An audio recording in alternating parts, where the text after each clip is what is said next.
¿Cuál fue la última tarea que dejé?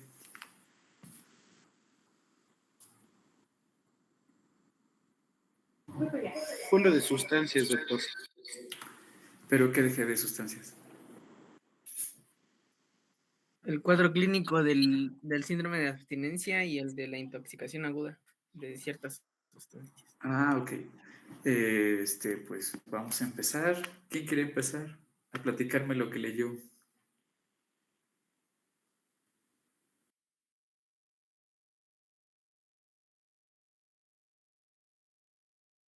¿O aleatoriamente?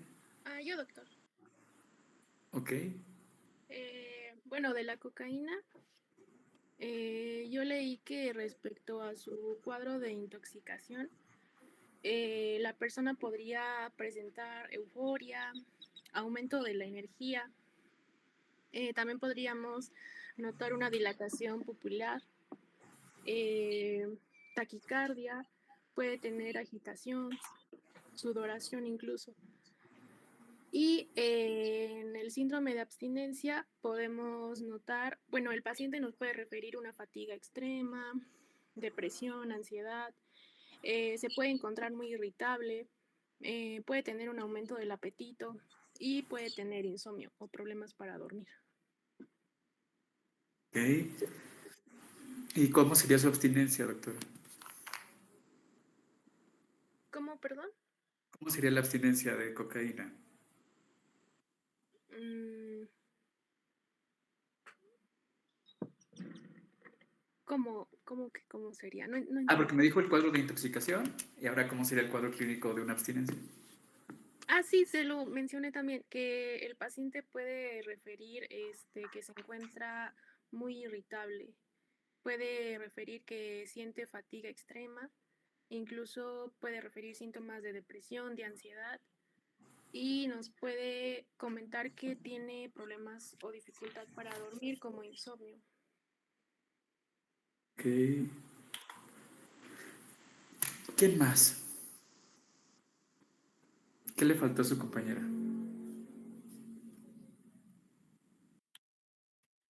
Yo igual encontré que podía ser la hiperfagia, la hipofagia, el craving o la psicosis de cocaína, estado de ánimo disfórico, paranoia.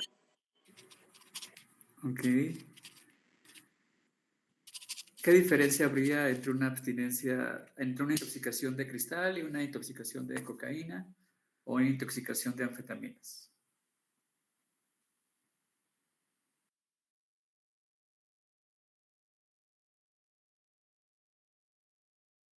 ¿O son iguales? Sería, ¿Hay alguna diferencia?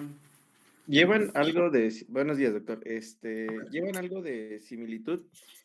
Por ejemplo, bueno, los síntomas, pero en una, por ejemplo, se puede ver lo que es psicosis y ah, am, por ejemplo, en el cristal, pues da más bruxismo, paranoia, insomnio grave. Son como que las diferencias de una y otra. Ok. ¿Y en la abstinencia qué diferencia habría? ¿Cuánto duran las abstinencias de cada uno, doctor?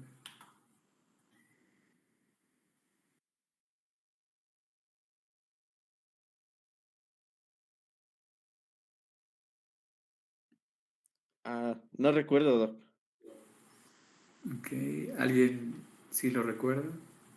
¿Cuánto dura una abstinencia de cristal? Es decir, si llega un paciente a urgencias con irritabilidad, cansancio extremo, depresión, irritabilidad, apetencia de consumo y lleva 20 días que consumió cristal, ¿estará en abstinencia o a lo mejor el cuadro clínico será por otra cosa?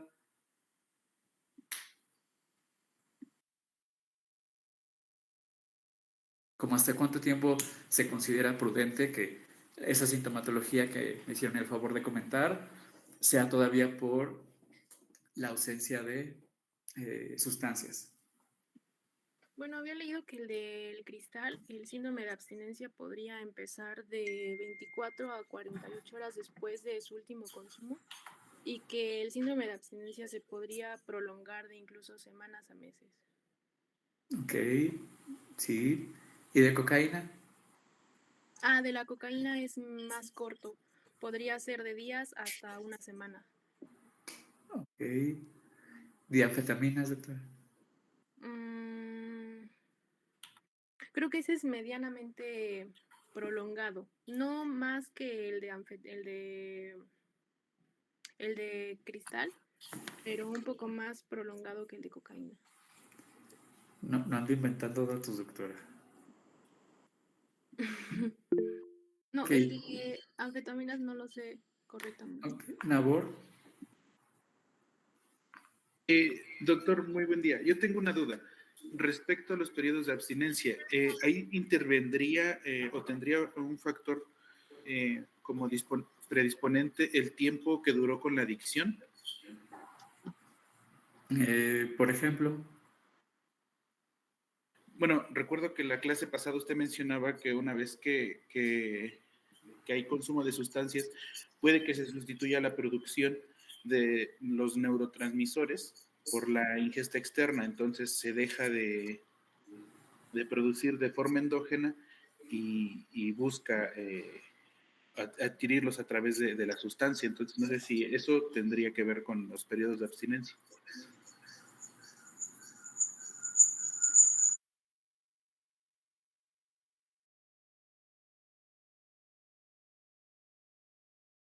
Doc, yo había leído que la abstinencia de anfetaminas empezaba 24 horas después del último consumo, empezaban los síntomas que presentaba el paciente.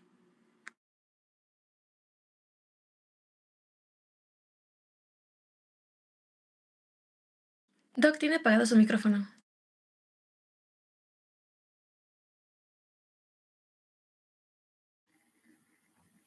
listo, ¿ya me escuchan? Sí, doctor. Ok, perdón, Nabor, no entendí tu pregunta porque estaba conectándome a la otra computadora, pero lo que entiendo es que es... ¿qué me preguntaste? Que si el tiempo en el que el paciente estuvo usando la sustancia tenía que ver de forma directa con el periodo de abstinencia que presentaba. Ok, uno de los criterios para diagnosticar a un paciente con adicción es que presente síndromes de abstinencia a esa sustancia, pero no es el único criterio.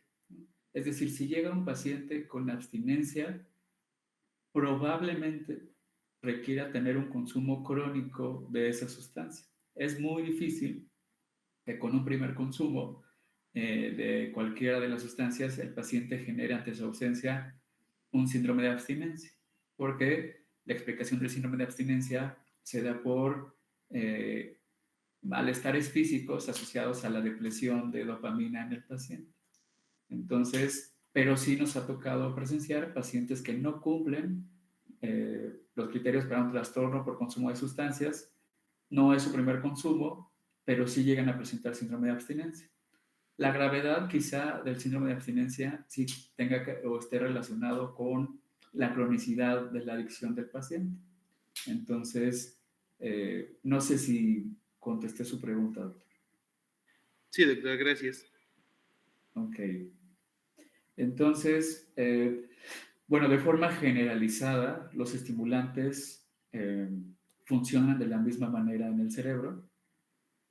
El mecanismo de acción de la mayoría de estimulantes es la liberación de dopamina en la hendidura sináptica. La diferencia, por ejemplo, del mecanismo de acción de cocaína es que solamente tiene una vía de liberación de dopamina. En cambio, el consumo de cristal, que tiene mayor efecto y mayor rapidez, liberación de dopamina a través de 3 vías diferentes. Entonces, la dopamina es la principal, pero también liberan otras monoaminas como adrenalina, noradrenalina. Y eso también explica los efectos secundarios de las sustancias.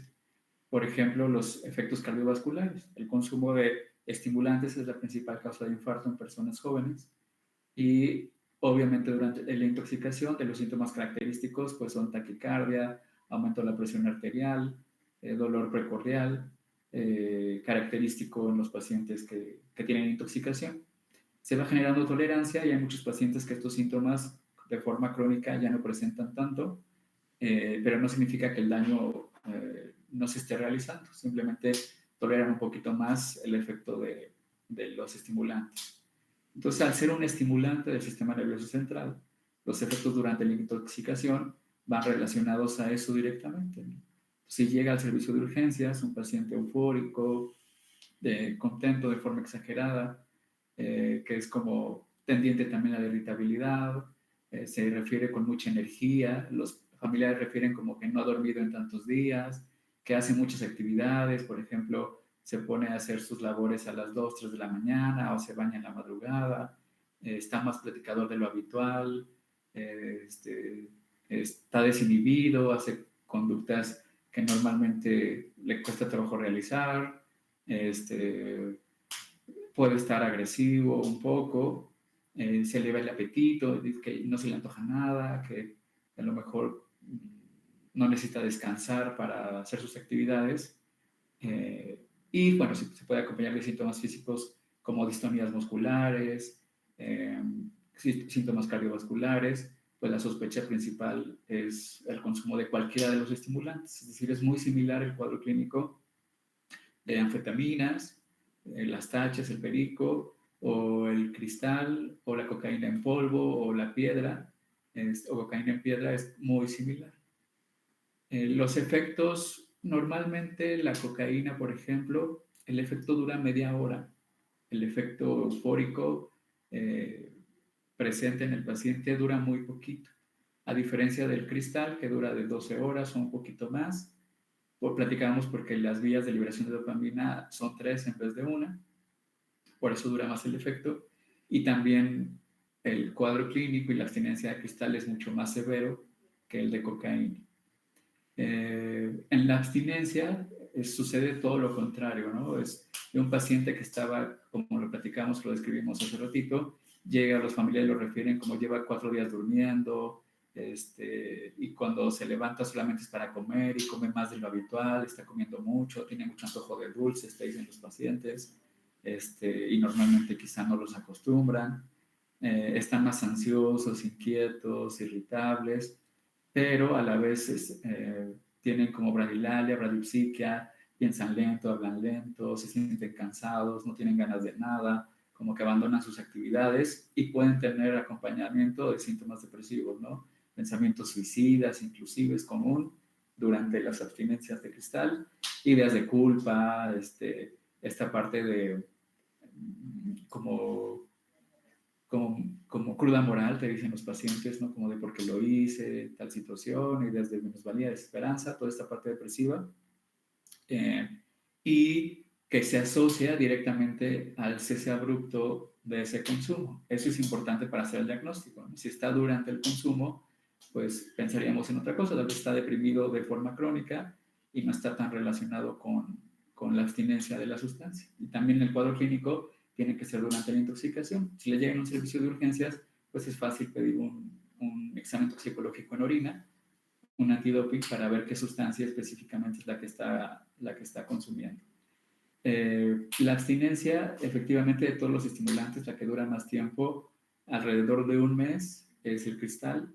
Algunos síntomas como la apetencia de consumo, que es parte de la abstinencia, del síntoma de una abstinencia, puede estar presente durante meses o años, igual que el tabaco. La apetencia de tabaco puede durar años a pesar de que lleves en abstinencia mucho tiempo, ¿no? Entonces es de los síntomas más difíciles en desaparecer, es el último síntoma en quitarse de la abstinencia de cualquier sustancia, sobre todo de estimulantes. El tabaco también es un estimulante del sistema nervioso central, igual que los otros, obviamente es un estimulante menor, pero igual pertenecen a la misma familia, por ejemplo. ¿Qué más? En la abstinencia, bueno, durante la intoxicación hay síntomas que también, aunque no son comunes, en la cocaína y en las anfetaminas, sí en el cristal.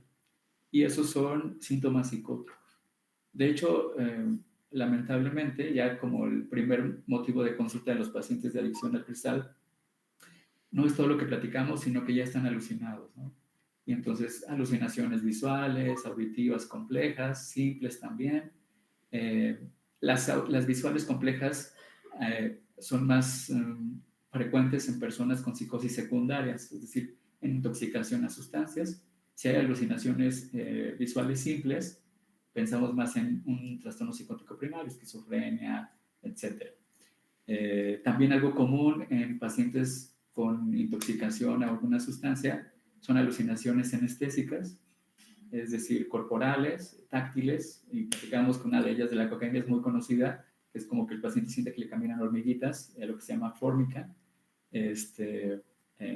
Y bueno, también alteración de contenido de su pensamiento a través de ideas delirantes, sobre todo de paranoia, persecución, ideas delirantes de referencia, siento que me siguen, me persiguen, me quieren hacer daño, están hiperalertas, supervigilantes, ¿no? Como que ven una patrulla y sienten que vienen por él, o van caminando en la calle y sienten que la gente se le queda viendo, que solo con verlo saben que consume sustancias.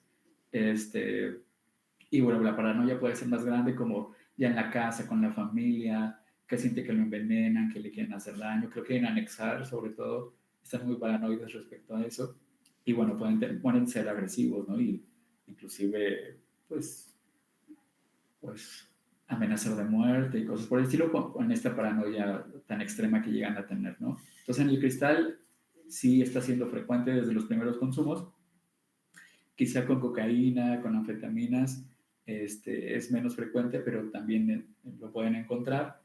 Y entonces algo que lo va a caracterizar es que la psicosis sea durante la intoxicación, ¿no? Si el paciente presenta psicosis fuera de la intoxicación o el tiempo de intoxicación, pensamos en una psicosis primaria o en algún otro origen. Y también en la abstinencia, pues que los síntomas estén durante la disminución abrupta o el cese abrupto de la sustancia y que terminando ese tiempo esos síntomas se retiren, ¿no? Por ejemplo, los síntomas depresivos comunes en un paciente en abstinencia estimulantes en verdad disminuyen y desaparecen después de semanas de no consumir y ya estos pensamientos de muerte que parecían extremos o tuvo intento suicida, en verdad disminuyen en la totalidad. Entonces no pensaríamos en un episodio depresivo mayor que requerirá tratamiento de forma prolongada, sino más asociado a la abstinencia, por ejemplo, ¿no? ¿Qué más de estimulantes? ¿Qué otras sustancias leyeron? Por ejemplo, del otro lado, sustancias depresoras del sistema nervioso central, el alcohol es una. ¿Qué otras sustancias son depresoras, doctores? Los opioides. Los opioides, ese es un cuadro clínico muy bonito, bueno, es de los más horribles, de los más terribles. La abstinencia es muy sintomática, pero bonita me refiero a que tiene muchos síntomas, ¿no? ¿Alguien le gustaría platicarme de lo que leyó de una intoxicación de opioides?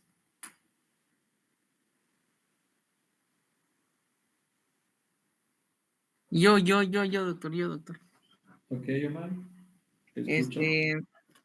Bueno, bueno, yo leí que bueno, su fisiopatología era que estimulaban los receptores mu opioides del sistema nervioso central y eso explicaba los síntomas de la intoxicación aguda, entonces por eso había miosis, depresión respiratoria, bradicardia, hipotermia y podía llegar hasta paro respiratorio o coma, porque se inhibía la transmisión de los receptores de dolor y también los receptores del centro de control de la respiración. Y en la abstinencia se activaban el locus cerebelosus, generando síntomas simpáticos intensos. Cerolius, sí, perdón, cerebelosus. Entonces generaba síntomas simpáticos intensos como la midriasis, rinorrea, diaforesis, dolor muscular, diarrea, vómitos, insomnio y ansiedad. Ok. ¿Y la abstinencia cómo sería? La abstinencia, pues lo que mencioné, lo de los síntomas simpáticos intensos, la diarrea, la diaforesis, o eso no era. ¿Cuánto tiempo dura la intoxicación y la abstinencia, doctor, de opioides? Eso sí no lo investigué, doctor, las duraciones no lo investigué. Ok. ¿Qué le faltó a su compañero Omar? Doc, yo encontré que en opioides para la abstinencia aparecían tan pronto como 4 horas después de la última dosis. y bueno, eso en el caso de heroína, y con un máximo de 48 y a las 72 horas desaparece. Eh, ok, sí, después de 4 horas de disminuir el consumo o el cese pueden empezar los síntomas, pero la duración del cuadro de abstinencia es durante semanas incluso también. También dependiendo de la cantidad de consumo, del tipo de opioide que estaba consumiendo, de la vía de administración que estaba ocupando, son factores que influyen en la duración de la abstinencia. Por ejemplo, los pacientes más graves son los pacientes que tienen vía de administración intravenosa de cualquier opioide, por ejemplo, heroína, morfina, tramadol, que es como lo que más vemos todavía en este medio de México. Es difícil ver aquí pacientes con adicción a heroína porque no hay mucha disponibilidad. En Puebla quizá un poquito más que aquí, y en el norte de la Ciudad de México, ¿no? Entonces, eso influye un paciente con administración intravenosa, se administran, se pican inclusive 8 veces al día, 10 veces al día, porque 1 o 2 horas sin la administración empieza a generar estos síntomas en los pacientes. Entonces es muy común que tengan como esta necesidad, y a diferencia de que se ha fumado, la vía el tiempo de llegada al sistema nervioso central es mayor y pueden aguantar más tiempo sin consumo, sin presentar síntomas de abstinencia severos.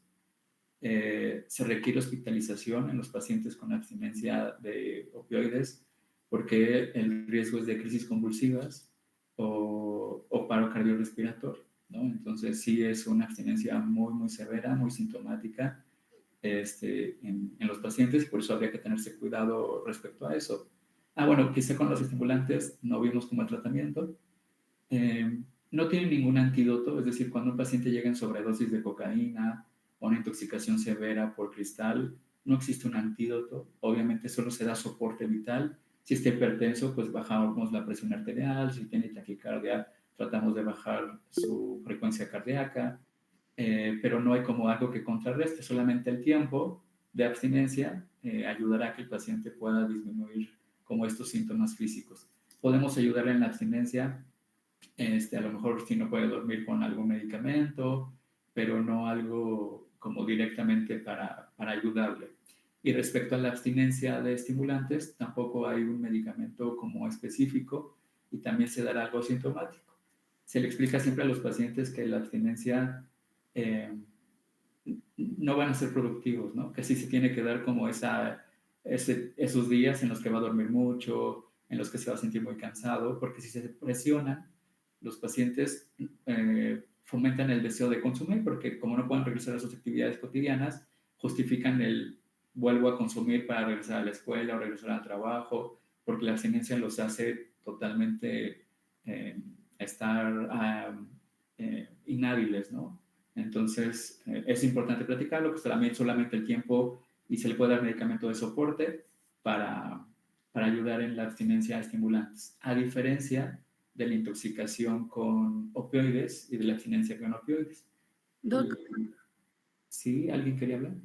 Yo había investigado de los opioides y la abstinencia, de la intoxicación y la abstinencia, que son como signos y síntomas muy diferentes. Por ejemplo, cuando tienen intoxicación, no sé si sea así, que los pacientes presentan bradicardia, y ya cuando es una abstinencia, los pacientes presentan taquicardia. Y igual cuando es una intoxicación, bueno, los signos y síntomas de una intoxicación sería bradicardia, hipotensión, hipotermia, sedación, meiosis, hipoestesia, también que hablaba como un habla arrastrada y asiente con la cabeza. Y cuando ya es una abstinencia, son como lo contrario. Ya presenta taquicardia, presenta hipertensión, hipertermia, en lugar de estar como sedado ya tiene insomnio, midriasis, hiperreflexia. También tiene diaforesis, creo que también aumento de la frecuencia respiratoria, rinorrea y espasmos musculares. Y por ejemplo, en los síntomas, cuando es una intoxicación, el paciente puede estar eufórico, también puede tener como efectos analgésicos y pues estar muy calmado. Y cuando ya es abstinencia, pues los síntomas puede presentar calambres abdominales, náuseas, vómito, diarrea, dolor de huesos y músculos y pues presentar mucha ansiedad, pero no sé si sea, bueno, según lo que yo leí, no sé si sea correcto. Sí, bueno, platicamos como a grosso modo en una intoxicación de opioide, cómo lo sospechamos. Lo más común, porque es lo más observable en el hábitus exterior, es la contracción pupilar, ¿no? Un paciente que está intoxicado con opiáceos tiene contraída su pupila, a excepción de que la sobredosis se agrave, que ya esté en una anoxia total el paciente y ahora ya presente dilatación pupilar, ¿no? Pero ya estaría en coma, ¿no? Entonces, normalmente cuando llegan a urgencias todavía están en un estado de somnolencia o inclusive todavía en alerta y tienen contracción pupilar, es como lo primero que van a observar. Sí tiene cambios en su comportamiento. Todos los depresores del sistema nervioso central, incluidos el alcohol, los opiáceos, los inhalables, eh, generan euforia inicial, ¿no? Por la liberación de dopamina en el paciente, pero conforme aumenta la intoxicación, pues estos síntomas bajan y el paciente, al contrario, tiene depresión de todas sus funciones del sistema nervioso central. Por lo tanto, de pasar de una euforia, pasan como una apatía, retraso psicomotor también. Tienen un habla pastosa, que así se les dice al habla del paciente que está como intoxicado con depresores del sistema nervioso central, ya sea alcohol o opiáceos, como que arrastran las palabras. No sé si han escuchado a un borrachito hablar, bueno, alguien intoxicado con alcohol o quizá opioides nunca lo han visto, pero con alcohol sí, es como algo característico. Obviamente tienen deterioro en sus funciones como alerta, memoria, atención, concentración, es como común, están muy distraídos, olvidadizos, bueno, pueden presentar blackouts también, ¿no? Y obviamente alteraciones del estado de conciencia, como somnolencia, ¿no? Algunos pacientes, sobre todo sí de alcohol y también de opiáceos, durante la intoxicación pueden presentar síntomas psicóticos y alucinaciones durante la intoxicación, ¿no? Ya durante la abstinencia, que puede ser desde poquito tiempo hasta muchos días, el paciente se torna muy irritable, ¿no? Tiene un humor disfórico importante, tiene síntomas de todos los aparatos y sistemas, ¿no? Gástrico, tiene náuseas, tiene vómito, puede presentar diarrea también, en la parte de musculoesquelética, dolores, puede presentar también insomnio los pacientes en la abstinencia de opiáceos, fiebre, que también es característico de los pacientes con abstinencia de opiáceos, y la diferencia será en la abstinencia que tienen dilatación pupilar, ¿no? Dilatación pupilar es lo más común, piloerección también, tendencia a la sudoración de forma excesiva, síntomas como de un resfriado común, ¿no? Que son lagrimeo, o rinorrea también, pueden presentarlo, entonces y con fiebre pueden confundirlo como con resfriado común, ¿no? Cuando a lo mejor está en una abstinencia a opioides. Entonces son los síntomas como más característicos, como en general de la intoxicación y la abstinencia. Entonces platicábamos de tratamientos, ¿no? A diferencia de los estimulantes, por ejemplo, si hay un tratamiento específico, antídoto, si lo queremos decir, que contrarresta los efectos de los opiáceos, y ese es la naloxona, ¿no? Que es un antagonista de los receptores, entonces justamente bloquea los receptores para que ya no haya efecto del opiáceo que generó intoxicación y obviamente el paciente disminuya el cuadro clínico, ¿no? Sobre todo lo damos en pacientes en donde ya hay depresión respiratoria por el riesgo mortal que presenta una sobredosis. Entonces, la naloxona es el específico. No sé por qué en México se necesita receta para poderse surtir si pues, no genera adicción, al contrario, ¿no? Bloquea los efectos de cualquier derivado de opiáceos. Y en la abstinencia también hay un tratamiento específico que es dar un opiáceo, bueno, en este caso un opioide, de forma controlada vía oral, ¿no? Entonces, uno de ellos es la metadona. Entonces, es un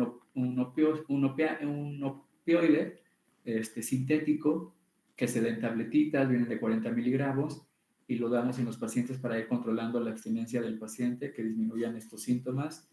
Y ya es más fácil, ¿no? De pasar a un paciente que se inyecta heroína, con los riesgos que implica esa vía de administración, a pasar a vía oral de forma controlada por su médico con receta para que pueda ir disminuyendo la dosis y que estos síntomas disminuyan. Pero se requiere un recetario específico y que se tiene que pedir a la Secretaría de Salud para que lo puedan surtir.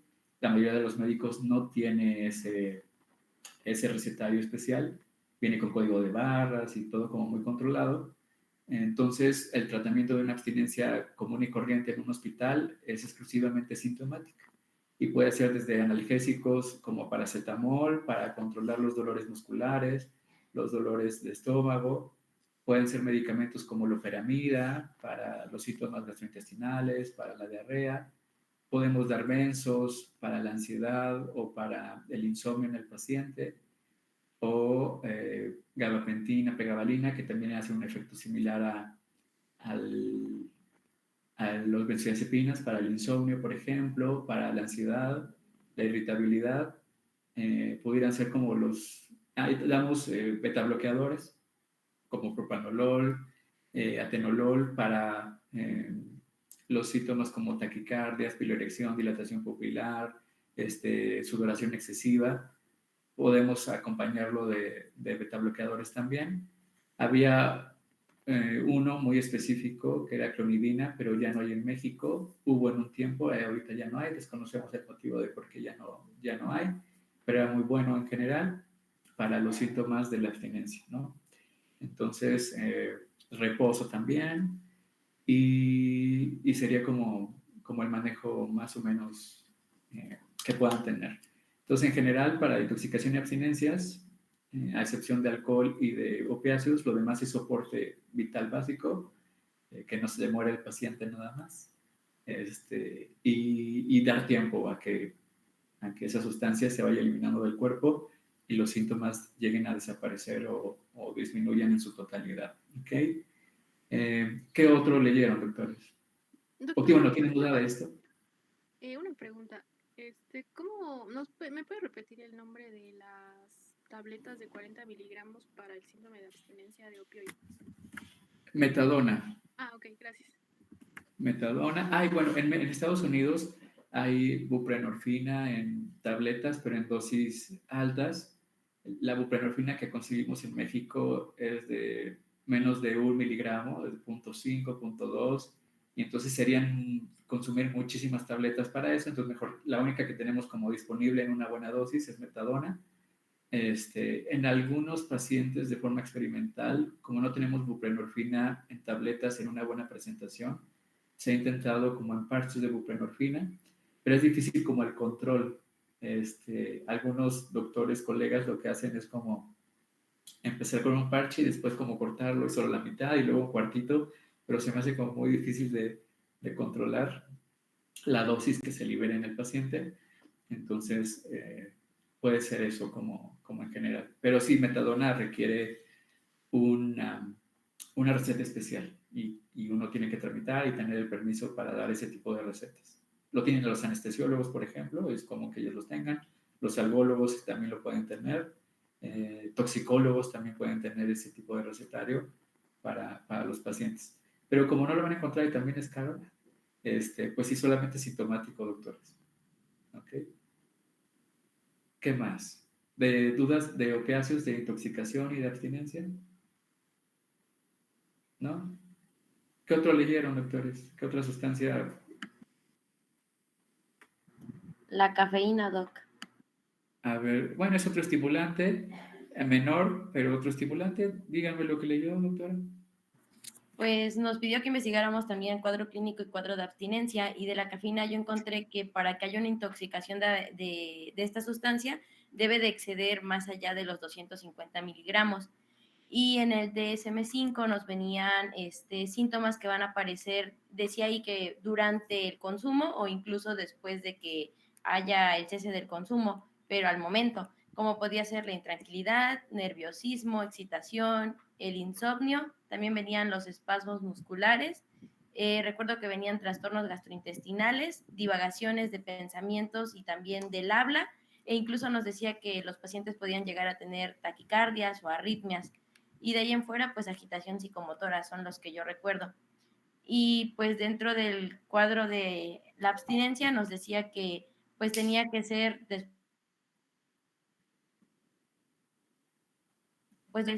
después de las siguientes 24 horas del cese, y entre estas estaba la cefalea, la somnolencia, dificultades para concentrarse y hacer actividades de la vida cotidiana, síntomas gripales, náuseas, vómitos y rigidez muscular, son los que recuerdo. Ok. ¿Qué más, doctores?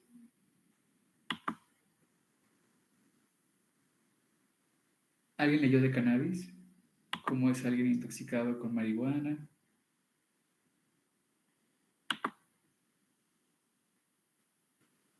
¿No? ¿De ustedes alguien ha consumido marihuana? Levante su manita.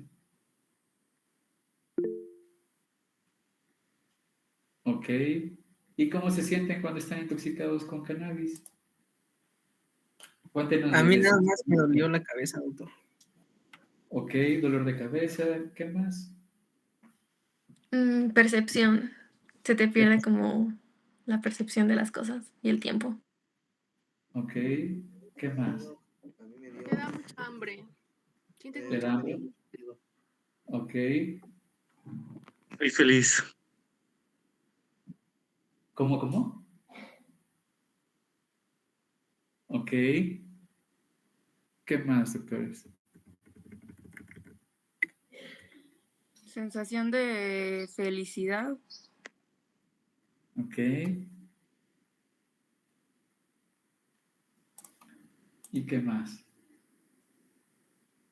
Diarrea. ¿Diarrea en la intoxicación? O a lo mejor fue por el modo de consumo, ¿no? ¿Por qué? ¿Qué modo de consumo fue, doctor? En hotcakes. Ah, ok, ok. La vía de administración oral genera síntomas más severos que fumado, tanto de intoxicación como de abstinencia, doctores. Se ponen bien malitos los pacientes cuando comen cannabis. ¿Cómo es la intoxicación de cannabis, doctores? Lo primero, o más común que se van a dar cuenta, es la inyección conjuntiva de los pacientes, ¿no? Tienen los ojitos rojitos. Ya algunos pacientes ya tienen sus gotitas, ¿no? Para quitárselo, pero es como el síntoma más común. Sí es común que el paciente durante la intoxicación tenga aumento de apetito y de hecho te refiere que consume porque le sabe mejor la comida, que consume porque cuando tiene relaciones sexuales tiene mayor placer, como que el ver una película, el escuchar música, en palabras de los pacientes como que lo perciben de una manera diferente, se sienten más contentos. Si hay alteraciones, un poquito se disocian los pacientes, entonces hay un poquito de alteración, distorsiones en el tiempo, que siente que está como más lento. Otro común físico, pues es boca seca en el paciente y taquicardias. También es común que te refieran que de las cosas que no les gustan cuando consumen es aumento de su frecuencia cardíaca. Y obviamente también hacer un depresor del sistema nervioso central genera alteraciones motrices, ¿no? El paciente tiene menor disminución en sus reflejos, alteraciones en su marcha, está más descoordinado motrizmente.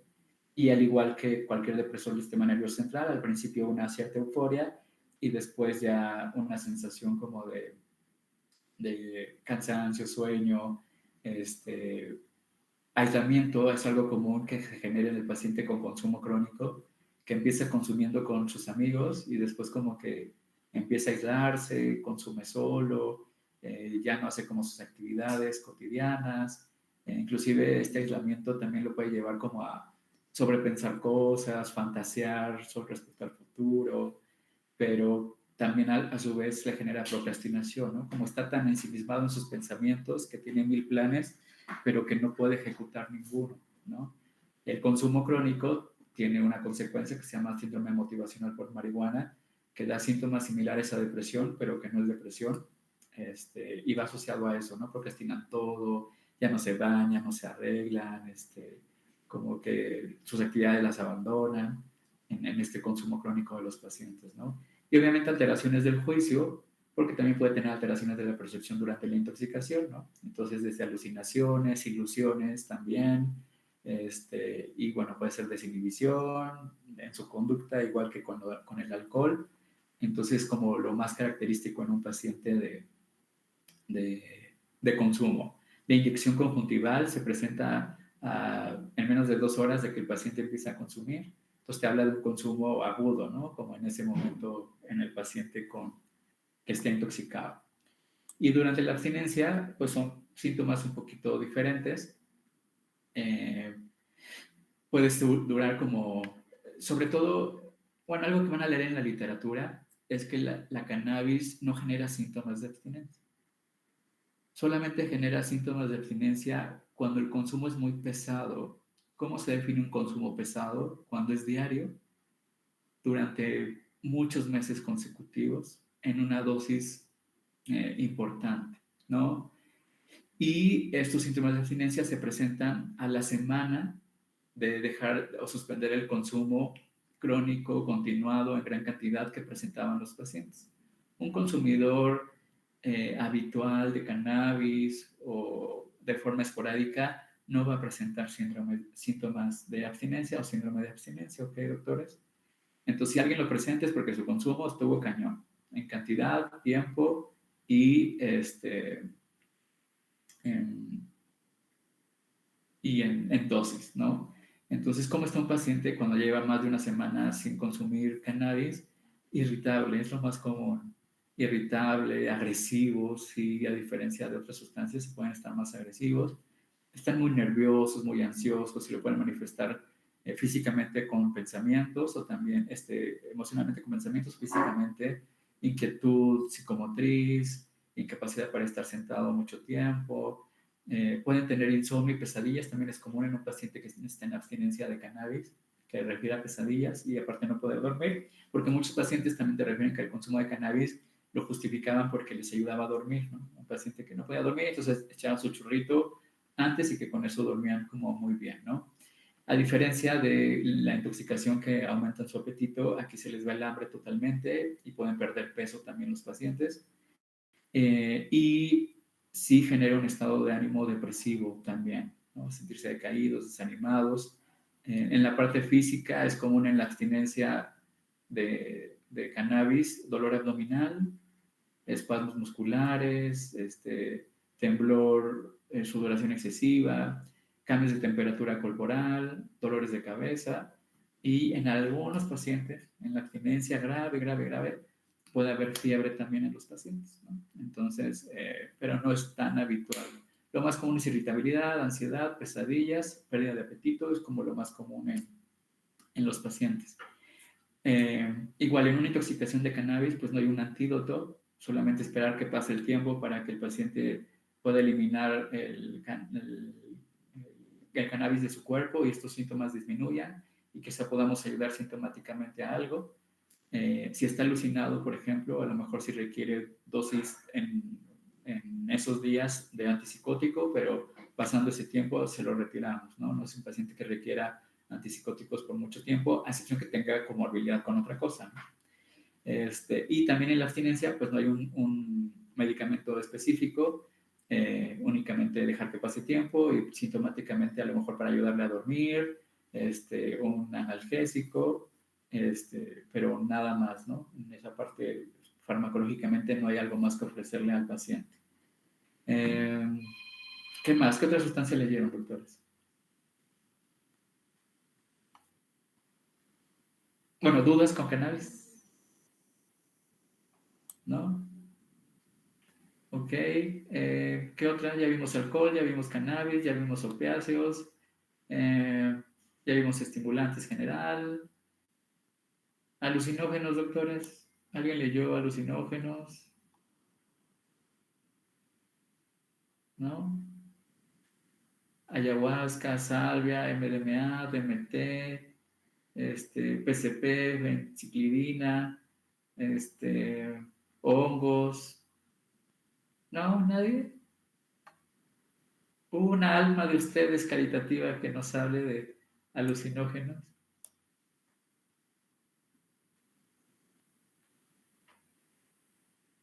Bueno, entonces Yo leí, ¿sí alguien quería hablar?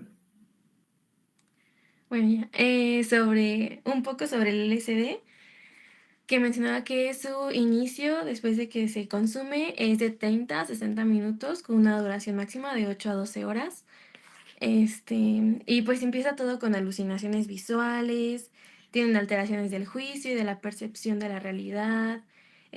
Mencionaba que es mucho como de tener flashbacks o tener como experiencias específicas como dentro de la intoxicación, y que sí llegaba a tener como complicaciones posibles, que podía ser como psicosis y a veces trastorno de percepción persistente.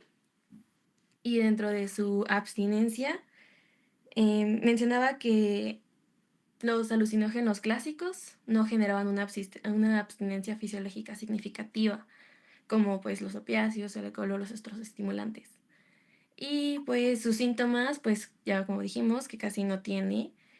Los que son posibles y poco comunes, pues es la fatiga, la irritabilidad, la ansiedad y la disforia. Y pues ya, y la duración de los síntomas es de 1 a 2 días, si es que llegan a aparecer. Ok. Alma. Sí, doctor, yo había leído sobre los hongos y sus, su intoxicación va a ser, pues una debilidad, náuseas, ansiedad, midriasis, visión borrosa, hiperreflexia, alteraciones visuales, como en el brillo de los colores o aumento de las formas geométricas. Bueno, mencionaba que sus efectos van a ser muy parecidos al LSD, pero de menor duración, esto viniendo de 2 a 6 horas y con menos potencia, obviamente.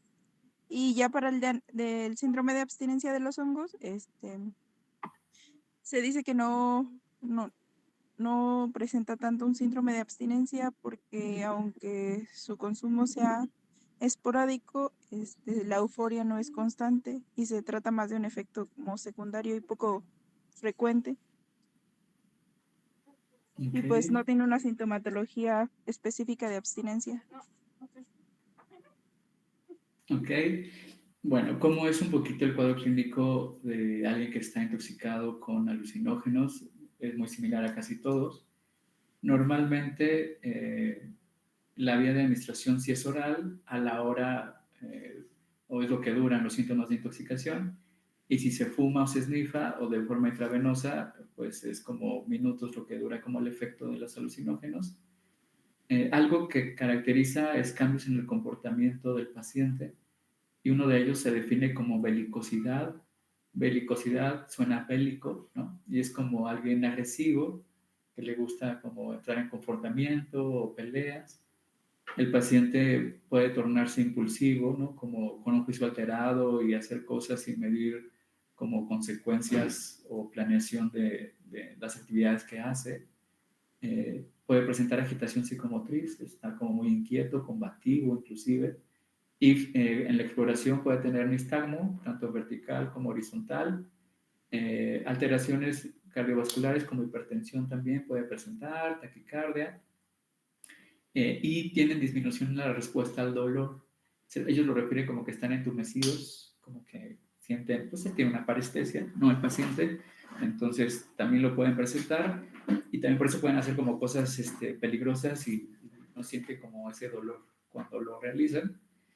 Tienen alteraciones en la marcha, pueden ser en la marcha táxica, por ejemplo, también alteraciones en el habla, pueden estar disártricos los pacientes, con rigidez muscular también. Si la intoxicación es severa, pueden presentar crisis convulsivas, llegar a un estado de coma a los pacientes. Algo que también refieren es hiperacusia, como que son más, más sensibles al ruido. También es otra como característica durante la intoxicación de alucinógenos. Y ya En la abstinencia es muy difícil presentar, de hecho no hay. Como mencionaba su compañera, si los hay es la menor y quizá la cantidad sea como muy elevada en los pacientes. También por eso como que minimizan el daño de los alucinógenos. Y también como no generan adicción los alucinógenos, el consumo es como muy esporádico. Tenemos pacientes que van como cada año a su ritual a San Luis Potosí al sur de México para probar estas experiencias con psicodélicos, y muy raro alguien llega a desarrollar una adicción a alucinógenos, ¿no? También en la intoxicación, algunos pacientes pueden presentar alteraciones de la sensopercepción, alucinaciones, ¿no? Pueden estar alteraciones del estado de conciencia, desrealización, despersonalización, ilusiones, sobre todo también ilusiones senestésicas. Es como muy común en los pacientes cuando se van a uno de estos viajecitos. Y ansiedad, ¿no? Algo que también caracteriza el uso de los alucinógenos es en qué momento de tu vida los consumes. Si alguien estando deprimido consume alucinógenos, normalmente estas alucinaciones, alteraciones en la percepción de la realidad, alteraciones del juicio van encaminadas a cosas desagradables. Llegan a alucinar cosas que no les gustan, llegan a tener miedo excesivo, se aíslan, paranoia total, a diferencia de que a lo mejor alguien consuma o tenga la experiencia en un estado emocional bueno y positivo. Normalmente las alteraciones en la sensopercepción son agradables, cambios en los colores, esta hiperacusia o aumento en los sentidos como mayor disfrute de las actividades. Ellos lo refieren como una introspección como sanadora, como que en esta pérdida de contacto con la realidad, de ver a seres queridos o de solucionar problemas que tenían o generar introspección de problemas que no sabían cómo resolver, ¿no? Lo llegan a presentar de esa manera. Afortunadamente son los que pueden tener una buena experiencia cuando el consumo es controlado. Normalmente tienen un guía o un chamán que como que los ayuda en los síntomas. Y bueno, quizá físicamente el choque de estar intoxicado es importante. Hay quien llega a presentar durante la intoxicación síntomas gastrointestinales como mareo, náusea, vómito, pero conforme ya se estabilizan pueden ya tener como estas experiencias sensoriales positivas en los pacientes. En los pacientes psiquiátricos, pues les decimos que ellos ya tienen una cierta labilidad en su estructura cerebral, por lo que no son candidatos a consumo de estimulante, de alucinógenos ni experiencias de este tipo, porque pues ellos pues emocionalmente no están bien, tienen predisposición a ciertos cambios de conducta y que en ellos puede ser como riesgoso. Actualmente se está utilizando o generando estudios a través de psilocibina en microdosis para el tratamiento de adicciones y el tratamiento de algunos trastornos psiquiátricos. Todavía no hay resultados concluyentes, todavía no están aprobados, pero pues siguen en estudio las microdosis de psilocibina para tratamiento psiquiátrico. Entonces ojalá pueda ser prometedor y ojalá puedan como salir al mercado con buenos resultados. ¿Qué más, doctor? ¿De alucinógenos hay como alguna duda? ¿No? Nada. ¿Qué nos falta, doctores? Los inhalables, perdón. ¿Cómo está alguien intoxicado? ¿Alguien que se monea? ¿Cómo está, doctores? ¿Cómo lo ven? Muy agresivo. Sí, también su conducta es belicosa, agresivos, impulsivos. Pueden ser impredecibles su conducta, estar tranquilo y de repente por este juicio alterado, paranoia, tener una agitación psicomotriz tremenda. Físicamente, como es también un depresor del sistema nervioso central, los inhalantes, pueden presentar también mareo, habla pastosa, igual que un borrachito, incoordinación motriz, ataxia, disminución de los reflejos, temblor distal, finodistal, ¿no? Debilidad muscular generalizada, los ven aletargados, somnolientos, como en la parte física, se pueden quejar en la parte de visión borrosa, diplopia, nistagmos también pueden presentar los pacientes, es como la parte como más evidente en ellos, ¿no? Igual que todos, causa euforia al principio, como igual que todos los depresores del sistema nervioso central, y después va disminuyendo, ¿no? Y obviamente lo más grave en un paciente con intoxicación severa a inhalables es el estado de coma o crisis convulsivas también, ¿no? Entonces, no hay una abstinencia de inhalantes, no genera un cuadro clínico, pero este es interesante. Normalmente los inhalables tienen un uso promedio a los 15 años y es muy difícil que una persona mantenga el consumo de inhalables por largo tiempo.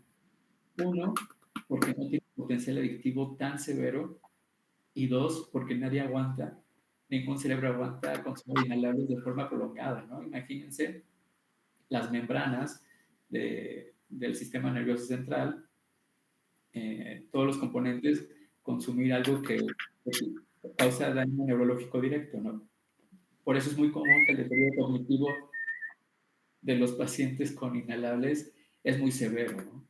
O sea, desde las primeras dosis, igual que el alcohol, es neurotóxico directo, genera muerte neuronal, obviamente, y pues muchos no llegan a viejitos de los que se enganchan a inhalables, pues porque no llegan, ¿verdad? Les va muy mal. Pues hay un deterioro cognitivo tan severo, similar a una demencia, ¿no? Con los pacientes con consumo con inhalables. ¿Dudas de los inhalables, doctor? ¿El cuadro clínico? No, doc. ¿No? También dura muy poquito tiempo la intoxicación con inhalables, horas, minutos, depende por la vía de administración, pero no es tan prolongado. ¿Ok? ¿Qué otra sustancia nos falta, doctores? Las benzos, ¿no? Bueno, es muy similar al alcohol, es muy similar a todos los depresores del sistema nervioso central. Como llega un paciente en sobredosis de benzos, que esté como... bueno, hemos visto pacientes con dosis muy elevadas. Por ejemplo, el clonazepam, la tabletita viene de 2 miligramos. Hay pacientes que llegan a tomar 20 tabletas al día, por ejemplo, ¿no? 40 miligramos de clonazepam al día, imagínense, ¿no? Y aún así los ven caminando y hablando. Pero obviamente también hay alteraciones en la parte mental, ¿no? Entonces están bradipsíquicos, ¿no? Piensan muy lento, también bradilálicos hablan muy lento, también esta habla pastosa, disminución de los reflejos, incoordinación psicomotriz, alteraciones de la marcha, tienen que aumentar su arco para no caerse, ¿no? Los pacientes que están bajo un efecto sedante de una benzodiazepina. Obviamente alteraciones de sus funciones mentales, atención, concentración, memoria, alteraciones de estado de alerta, casi somnolientos, ahí estuporosos los pacientes. Y también como todos los depresores, al principio cierta euforia que les puede causar como alteraciones de su comportamiento, algo que se ve, por ejemplo, en los pacientes como conducta sexual inapropiada, en los pacientes intoxicados con benzos, o sea, como más desinhibidos, viejitos verdes, ¿no? Que den piropos en la calle, cosas por el estilo, pues están desinhibidos. Imagínense la corteza prefrontal, con tanto GABA que inhibió como el efecto de ellos, y entonces están como desbloqueados de estas conductas, ¿no? También agresivos pueden estar un poco, y alteraciones como del estado de ánimo en el paciente, pero más tendiente a la irritabilidad, ¿no? Y alguien que esté en una abstinencia es muy similar al alcohol, muy similar a las demás. Hay una hiperactividad autonómica importante, por lo tanto, sudoración excesiva, taquicardias, temblor en las manos. Obviamente, al ser un sedante, al no consumirlo, pues hay rebote de ansiedad, hay rebote con el insomnio, al igual que el alcohol en la abstinencia puede ocasionar alucinaciones. La abstinencia de benzodiazepinas puede generar alucinaciones visuales, auditivas, táctiles, que obviamente son transitorias, y conforme se controla al paciente de la abstinencia de benzodiazepinas, pues estos síntomas o alteraciones de la sensopercepción se den en su totalidad, ¿no? Está muy ansioso, combativo, Y otra consecuencia, al igual que el alcohol en la abstinencia, son la presencia de crisis convulsivas en los pacientes. Entonces, es como muy similar al alcohol, la abstinencia, ¿no? El tratamiento también es de los que sí tiene un tratamiento específico, ¿no? En una intoxicación severa como benzodiazepinas, pues sí tiene un antídoto que se llama, ¿cómo se llama, doctor? Es el antídoto de las benzos.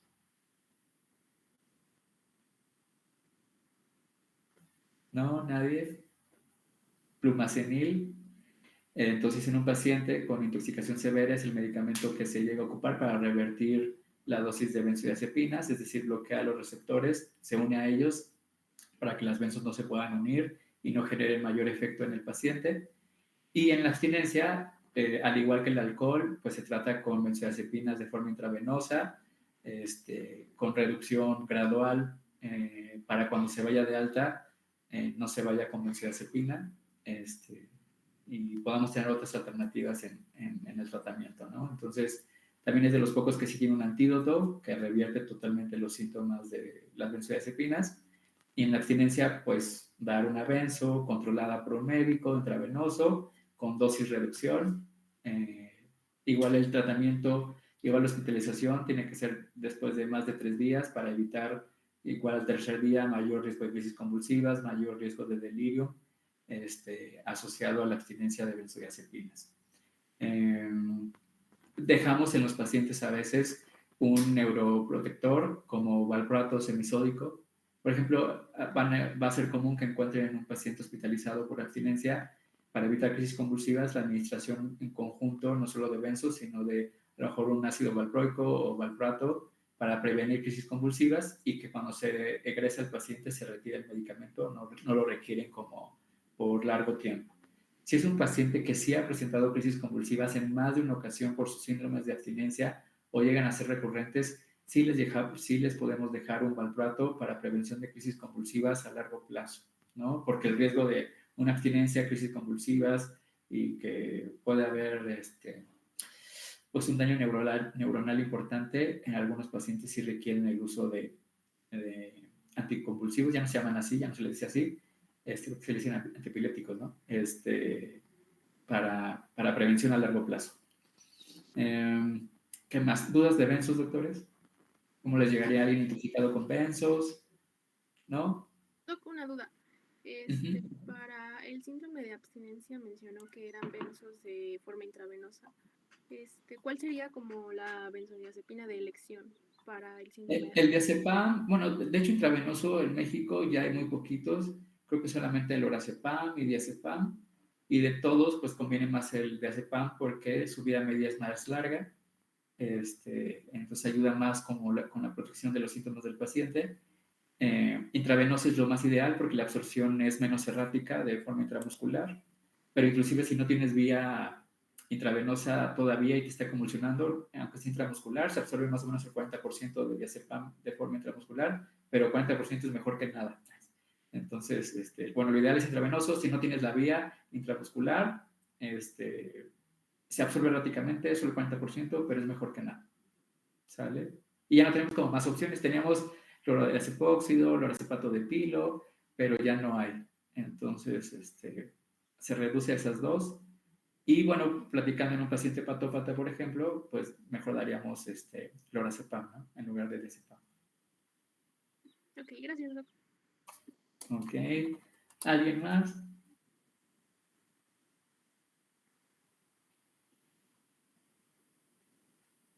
¿No? ¿Cómo se da un flumacenil, doctores? ¿Alguien han rotado en urgencias? ¿Han ido a un servicio de urgencias? ¿No? Bueno, si es un paciente con sospecha de intoxicación a benzodiazepinas con el cuadro clínico que vimos, obviamente está inconsciente o en un estado estuporoso, pues lo que queremos es regresar a un estado de conciencia adecuado, y el flumacenil se administra también de forma inyectada, y la dosis inicial es de 0.2 miligramos de forma intravenosa cada 15 segundos. Así, inyectamos 15 segundos, vemos que no reacciona, podemos dar una dosis repetida de 0.2 miligramos, y de ahí cada minuto esperamos un minuto, vemos que no responde, otra vez otro minuto. Si después de 3 minutos no responde, probablemente esté intoxicado en tanto de benzodiazepina como de opioide. Entonces tenemos que dar naloxona junto con flumazenil, ¿no? Entonces, si tenemos como la sospecha clínica de que solo es benzos, la familia viene con el frasquito que lo encontró tirado y que ya está vacío, lo ideal es empezar el flumazenil.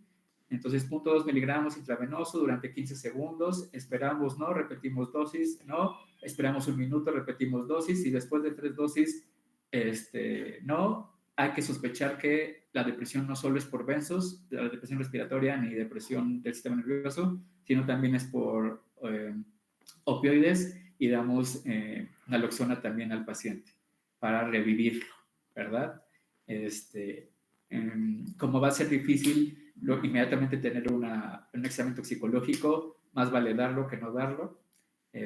No pasa nada grave si lo damos y quizá no tenía intoxicación a eso, porque podemos salvar la vida, ¿no? O sea, que eso es muchísimo más importante que cualquier otra cosa. Bueno, esto quizá no lo van a hacer ustedes como internos, ¿verdad?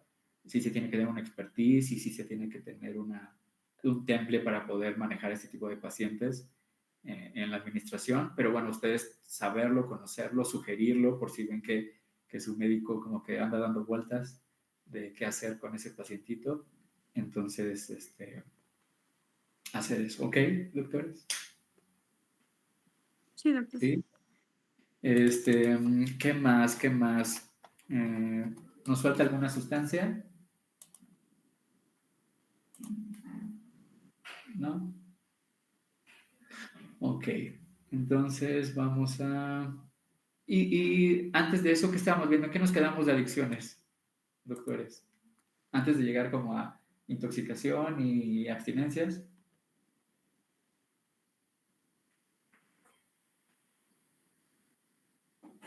No, nada. ¿Qué vimos de adicciones? Creo que nos quedamos en los criterios de drogodependencia, ¿no? Ah, sí, del DSM-4 y del 5. ¿Sí los vimos?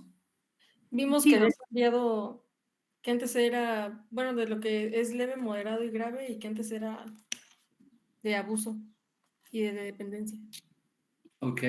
Entonces, ¿cuántos criterios actualmente requiere el DSM-5 para considerar que un paciente tiene drogodependencia o trastorno por abuso de sustancias?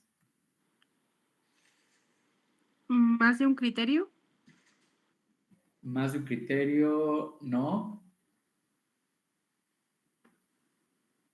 Más de 2, ¿no? ¿Cuántos criterios son, doctores, de un trastorno por uso de sustancias? Usted en su diapositiva nos mostró 9 y aparte nos dijo que los otros 2 que eran tolerancia y abstinencia. O sea, ¿cuántos son en total? 11. 11. Y requiere mínimo 2 de esos 11. 3. ¿Mande? ¿Qué? ¿Alguien dijo algo? ¿No? Se requieren más de 2 de esos síntomas para considerar que el paciente tiene un trastorno por uso de sustancias. Entonces, lo que hizo el DSM-4, lo que hacía era definir abuso y dependencia. Entonces, abuso era como algo leve, que requería supervisión, y dependencia ya como algo grave, que requería tratamiento farmacológico. Lo que hizo el DSM-5 es fusionarlos, los criterios tanto de abuso como de dependencia, y en lugar de que sean, requería para abuso 3, mejor fusionarlos y que sean más de 2, y dividir la adicción o la dependencia o el trastorno por uso de sustancias en leve, moderado, severo. Decidió hacer eso, fusionarlos para ponerles totalmente énfasis, tratamiento y no dejar evolucionar un abuso a dependencia por falta como dejarlo de lado o tomarlo como secundario, ¿no? Como de no grave. Entonces, leve es de 3, moderado de 3 a 6 y grave de 6 en criterios para arriba, ¿no?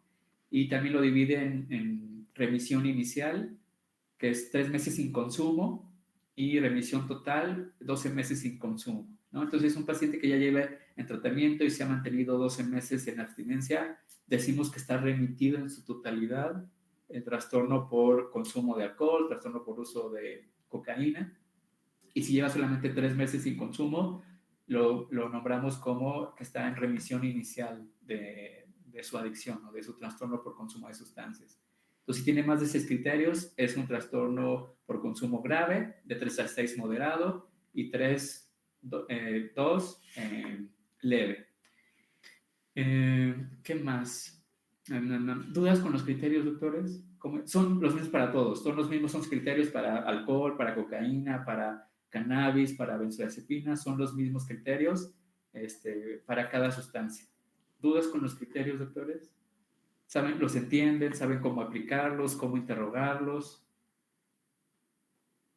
¿No? Eso queda. ¿Cómo se interrogarían, doctor? A ver, dígame, ¿cuál tiene duda, doctora? ¿Qué criterio dice? No sé cómo preguntarlo o no sé cómo investigarlo.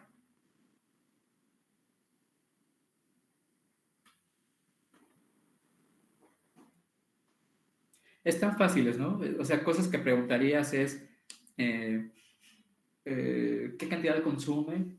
¿Es la cantidad que planea? ¿O normalmente consume más de lo que tiene planeado? ¿Invierte más tiempo del que desean consumir? ¿Qué actividades o consecuencias ha tenido asociadas a ese consumo? ¿Qué tanto se le antoja consumir? Es siempre lo que les comento es como del 1 al 10, ¿qué tanto se le antoja en estos momentos consumir alcohol, ¿no? 10 es muy intenso y 1 es que ni me acuerdo de que existe la sustancia. ¿Cuántos intentos ha tenido por dejar de consumir? ¿Cuántos fracasos ha tenido en esos intentos por dejar de consumir? ¿Ha notado que a pesar de estar en situaciones como enfermedad, tomar medicamentos o situaciones de riesgo, sigue consumiendo? Te va a decir que sí, que a pesar de tal cosa, o lo operaron y a pesar de eso siguió fumando. Y si ha dejado actividades lúdicas que él disfrutaba más que las obligatorias por preferir consumir, sí, como aislamiento social, dejar sus hobbies, pasatiempos, todo eso, pues es la forma de preguntar si un paciente cumple estos criterios, ¿no? Entonces aquí investigarías cuánto tiempo invierte, qué consecuencias tiene, cuánta apetencia de consumo tiene, cuántos intentos fracasos ha tenido, si ha presentado abstinencia, ¿no? La tolerancia, la pregunta es, ¿ha necesitado consumir más sustancia para tener los mismos efectos que tenía antes con lo que consumía? Te va a decir que sí, ¿no? Antes me emborrachaba con 2 y ahora necesito 5, 6, 7 para emborracharme. O qué síntomas tiene cuando deja de consumir. Te va a decir, no, nada, o sea, consume, al contrario, me siento mucho mejor. Bueno, pues no cumple criterios para un síndrome de abstinencia, ¿no? Y que te diga, no, es que cuando lo suspendo me siento mal, me duele la cabeza, me pongo irritable, me da un deseo intenso de seguir consumiendo, se me ve el apetito, tal, pues ya cumpliría otro criterio, ¿no? Síndrome de abstinencia o el de síndrome de tolerancia, ¿no? Pues sería como la forma, es como sencillo, no suena como tan complicado el interrogar los criterios, y no importa la sustancia, son los mismos criterios, son las mismas preguntas, y con eso, ¿no? Y ámbitos, deficiencias en el ámbito escolar, laboral, familiar, social, personal, de pareja, todos esos legales, problemas sociales, consecuencias en cualquiera de esos ámbitos, económico, ¿no? Que pide prestado, ya robó, ya empeñó sus cosas, como todo eso en las consecuencias. Si ha chocado, si se ha puesto en riesgo, manejar intoxicado, relaciones sexuales sin protección por estar intoxicado, conductas delictivas, peligrosas, manejar a alta velocidad, todo eso como parte de las consecuencias, ¿no? Y ya si te responde a más de 2 que sí, pues ya, ¿ok? ¿Dudas con los criterios? ¿No? Entonces, hay algo que se llama trastorno independiente y trastorno inducido. Me gustan mucho las adicciones porque nunca dejas de ver cualquier tipo de enfermedad mental. Por ejemplo, hay una alta especialidad en esquizofrenia, pero solamente ves pacientes con esquizofrenia, ¿no? En cambio, en las adicciones ves pacientes que por el consumo están psicóticos, por el consumo tienen trastorno bipolar, por el consumo están deprimidos, por el consumo tienen ansiedad. Es decir, como que sigues en contacto con todos los trastornos mentales a pesar de ser especialista en adicciones, ¿no? Por eso es de las cosas que me gusta de mi especialidad. Y entonces hay trastornos que son específicamente inducidos por las sustancias y es importante para dar un tratamiento. ¿Qué características me pueden hacer pensar que su depresión es independiente al consumo? que alguien que está deprimido, decaído, cumple criterios para depresión, ¿cómo sé que es independiente de su consumo? Bueno, lo primero que hay que saber es que es difícil con exactitud decir que esta depresión no tiene que ver con su consumo de alcohol o con su consumo de cocaína. ¿Por qué? Porque los circuitos neuronales son muy similares, son muy parecidos. Por lo tanto, se retroalimentan y se perpetúan uno a otro, ¿no? Alguien que tiene depresión consume alcohol para olvidar sus problemas, el alcohol aumenta la depresión y se vuelve como un círculo vicioso, ¿no? Entonces, como las vías, los sistemas cerebrales son los mismos los que están afectados, es difícil decirlo con exactitud, pero hay unas características que nos pueden hacer diferenciarlos, ¿no? ¿Cómo pensarías que el trastorno ansioso, trastorno depresivo, trastorno bipolar es independiente? Cuando tiene un historial clínico en la familia de ausencia de sustancias, ¿no? O sea, en heredofamiliares platicamos que algo que tiene un componente hereditario son las adicciones, hay una predisposición genética. Entonces interrogamos si nadie en la familia tiene antecedentes de consumo de sustancias, pero a lo mejor sí hay antecedentes familiares de trastornos depresivos, trastornos de ansiedad, es decir, de un trastorno psicótico primario. Eso te da a entender que tiene más genes como para una depresión, para una ansiedad, que genes para una adicción, ¿no? Es como algo que podrías interrogar y que también el paciente tenga ausencia en su historia clínica de consumo de sustancias o consumo de sustancias que estén asociadas a ese cuadro clínico. Por ejemplo, el trastorno por consumo de inhalables no causa síntomas depresivos. Entonces, fisiopatológicamente, aunque sea consumido de inhalables, no vas a decir que tiene el cuadro depresivo asociado al consumo de inhalables, ¿no? A diferencia del consumo de alcohol, que sí se asocia a síntomas depresivos, lo sospecharías. Pero también tiene que interferir mucho la cantidad y la frecuencia de consumo.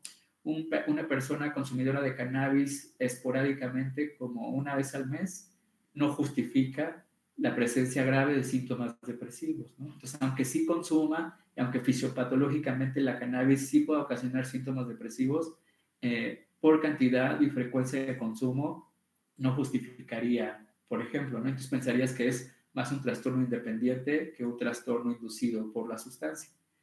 Y lo más importante es que los síntomas persistan más allá de la abstinencia de la sustancia. Por ejemplo, un paciente con consumo de alcohol, que platicamos que la abstinencia dura unos 10 días y sigue deprimido a los 20, 30 días de haber consumido alcohol, ¿no? Es decir, pues ya pasó el efecto de la abstinencia, fisiopatológicamente el alcohol sí lo causa, pero ya pasó más del tiempo que tendría que justificar esos síntomas depresivos, ¿no? Entonces, si persisten estos síntomas más allá del tiempo que dura la abstinencia de la sustancia y es clínicamente significativo esos síntomas, pensarías que es un trastorno independiente, ¿ok? Entonces es importante porque, pues sí, saber si le voy a dar un antidepresivo a alguien que en abstinencia está triste, ¿no? Si vemos que a los 10 días disminuyen o los síntomas ya no son clínicamente significativos, y a lo mejor tiene tristeza como por la culpa del consumo, pero no cumple criterios, pues tal vez no es un paciente que requiere un antidepresivo a largo plazo, ¿no? A diferencia de alguien que tiene todos estos criterios que te hacen creer que es independiente del consumo, tal vez el tratamiento va más allá de darle medicamento para que no se le antoje el alcohol, sino para el síntoma que está persistiendo en ese momento, ¿ok? Y entonces un trastorno inducido, ya sea un trastorno depresivo, un trastorno ansioso, pues es durante la intoxicación, la aparición durante la intoxicación de la sustancia, o que también aparezca cuando el paciente aumentó dosis, es decir, tenía un consumo estable de cannabis, y de repente un mes empezó a subir su consumo y notamos que está deprimido, pero fue asociado a que aumentó su consumo de sustancia en esa temporalidad. A lo mejor regresa a la normalidad, a su consumo estable y ya no tiene sus síntomas ansiosos, depresivos, psicóticos asociados a ese consumo, ¿no? Presencia de estos síntomas ante la ausencia brusca o la abstinencia de la sustancia, pues pensarías que es inducido por la sustancia más que primario. ¿Se entendió eso, doctores? ¿Sí? Entonces, ¿cuándo sospechar que es inducido? ¿Cuándo sospechar que es un trastorno independiente? Porque es importante distinguirlo, pero que fisiopatológicamente es muy, muy difícil asegurar que son independientes porque los circuitos neurotransmisores pues son los mismos casi, ¿no? Por lo tanto, puede haber delirium inducido por sustancias, demencia inducida por sustancias, trastorno ansioso inducido por sustancias, trastorno psicótico inducido por sustancias, trastorno depresivo inducido por sustancias, trastorno sexual inducido por sustancias. Por ejemplo, es muy común la disminución del deseo sexual o la disfunción sexual en la fase de excitación o en la fase de orgasmo en consumidores de alcohol. Pues están tan borrachitos que son depresores del sistema nervioso central, pues que ya no tienen erección los hombres, por ejemplo, ¿no? O las mujeres no tienen deseo sexual. A diferencia de los estimulantes, que en las primeras veces aumenta mucho el deseo sexual, se vuelven hipersexuales inclusive teniendo relaciones sexuales de riesgo, pero que crónicamente el consumo de estimulantes al depletar dopamina genera disfunción sexual y lamentablemente muchos pacientes que empezaron consumiendo sustancias para aumentar su deseo sexual, su rendimiento sexual terminan con anorgasmia, por ejemplo, o problemas de disfunción eréctil. De hecho, hay un término que se llama chemsex, ¿lo han escuchado, doctores?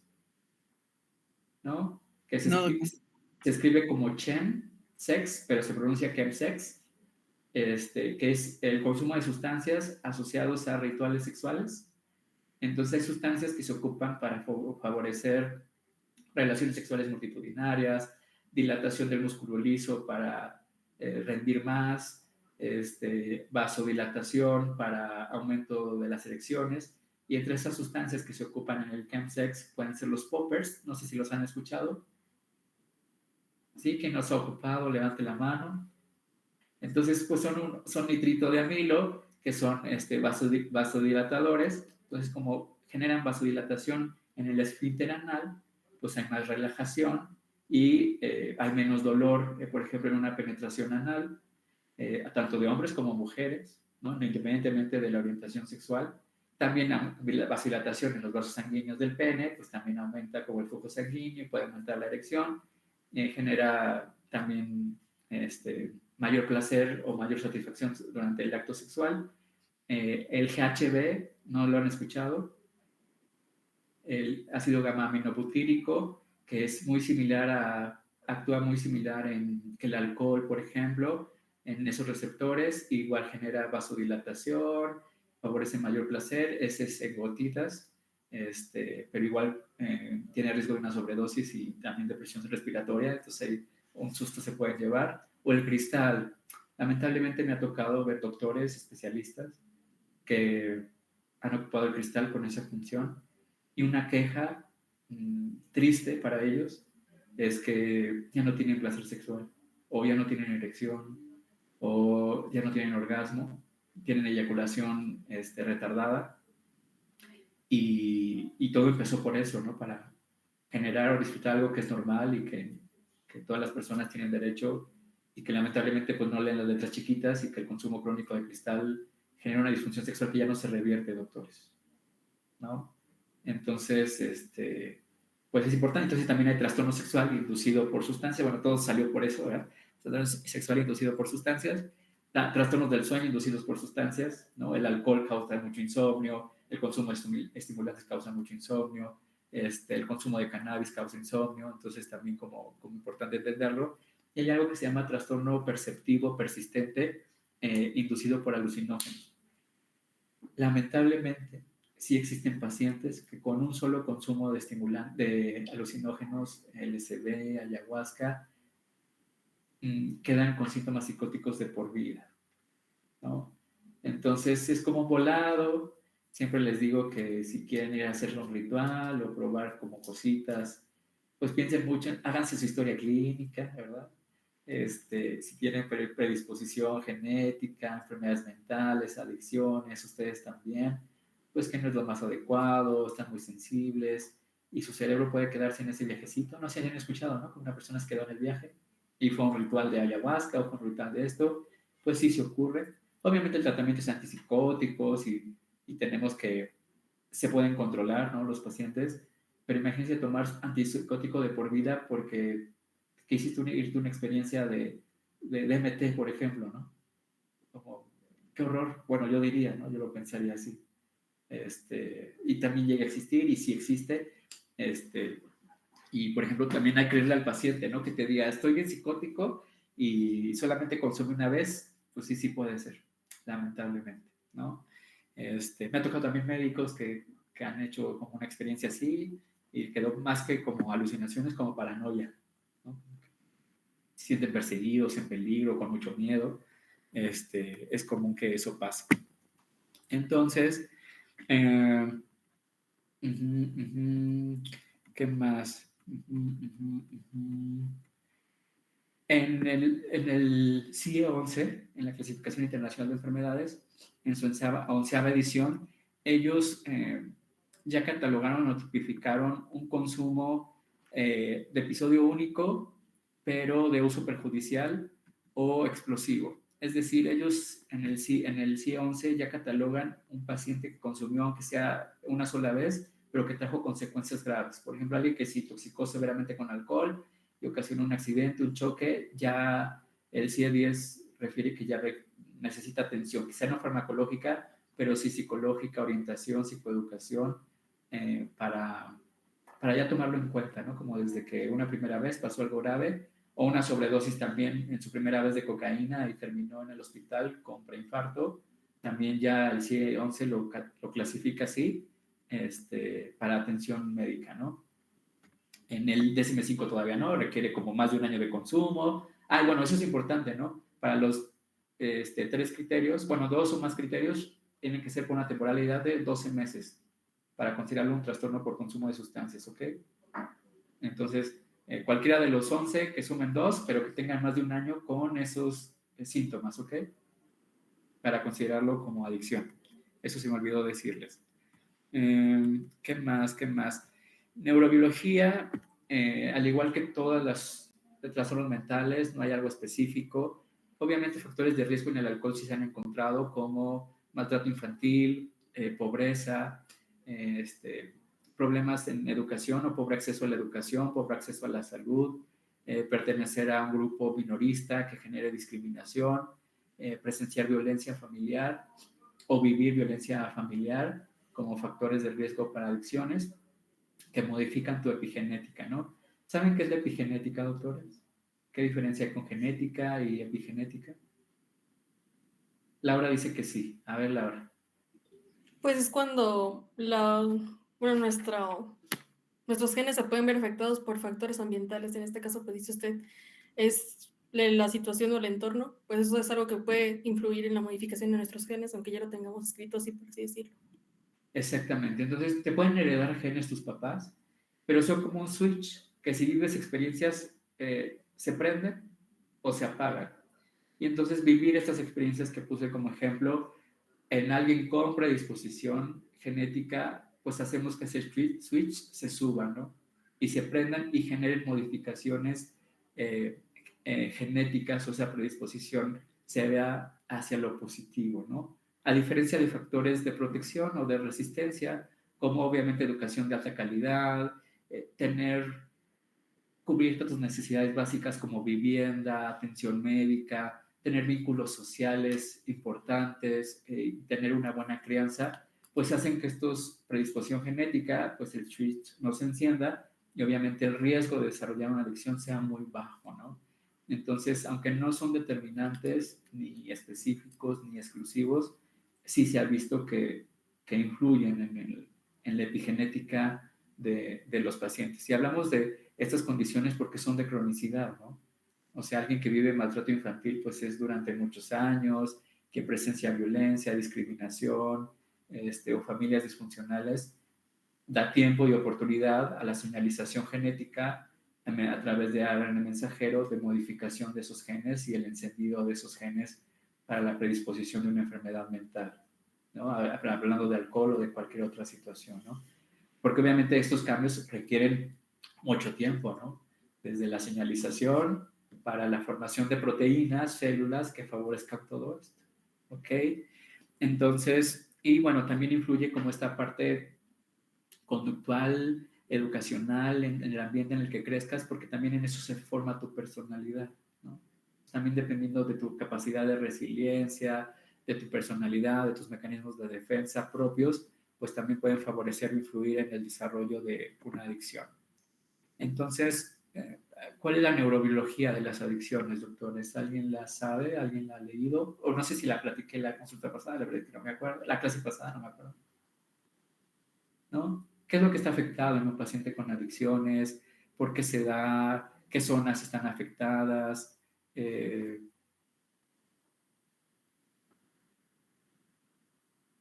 ¿No? ¿Nadie? No. La vez pasada nos comentó que lo que estaba afectado era el núcleo accumbens, que pues era el núcleo donde se procesa todo lo del placer.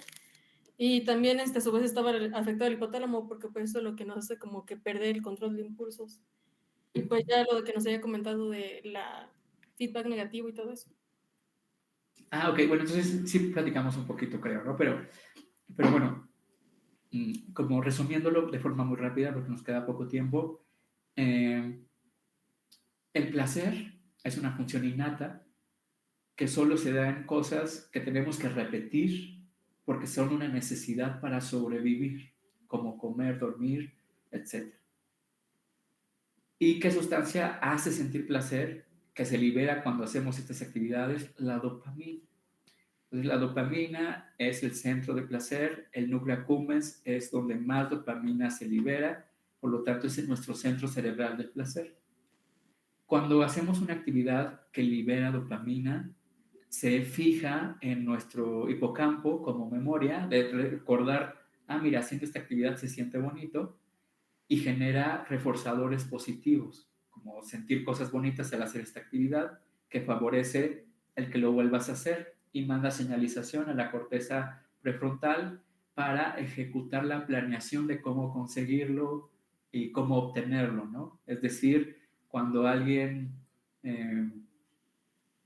come algo por primera vez y le gusta mucho, pues se fija en qué restaurante era o en qué situación, y entonces ya cuando se le vuelve a antojar, pues su corteza prefrontal dice, mira, era en tal lugar, a tal hora, para poderlo conseguir, como un ejemplo, ¿no? Entonces son las áreas involucradas, pues son el sistema límbico a través del núcleo accumbens, la corteza prefrontal y el hipocampo en la memoria.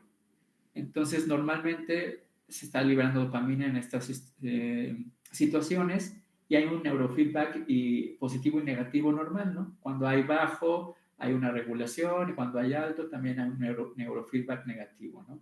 Entonces, lo que hace una sustancia psicotrópica o una droga de abuso es liberar dopamina en una cantidad excesiva. Por lo tanto, el placer es excesivo y por lo tanto se convierte en tu prioridad. Entonces, si algo te da mucho placer, tu cerebro cree que es indispensable, que es necesario para sobrevivir y que está por encima de cualquier otra situación que te genere placer también. Entonces, un consumo no genera cambios estructurales genéticos, pero un consumo continuado a largo plazo hace que se libere tanta dopamina que hay después una depresión importante de dopamina en el sistema nervioso central. Pero al principio, para que llegue esa depresión, como había tanta, se envía un neurofeedback negativo para que ya no se produzca. Y no solo que no se produzca o se libere dopamina, sino que ya no haya ni receptores de dopamina. Es decir, el cambio estructural cerebral no solo va desde hendiduras sinápticas, liberación, síntesis, sino inclusive de ni receptores de dopamina hay. Y eso requiere cierto tiempo. Y entonces el paciente llega un momento en que ya no tiene dopamina que liberar y se siente mal. Imagínense cómo es vivir sin dopamina, doctores, ¿no? ¿Qué funciones tiene la dopamina en nosotros? Aparte del placer. ¿Qué otras cosas regula la dopamina? Chan, chan, chan. ¿No? En la motivación, en el apetito, en el sueño, en el estado de alerta. Pues alguien sin dopamina, pues ¿cómo se va a referir? Triste, decaído, desanimado, desmotivado, con problemas de sueño, problemas de apetito, nada le genera placer, todo le irrita.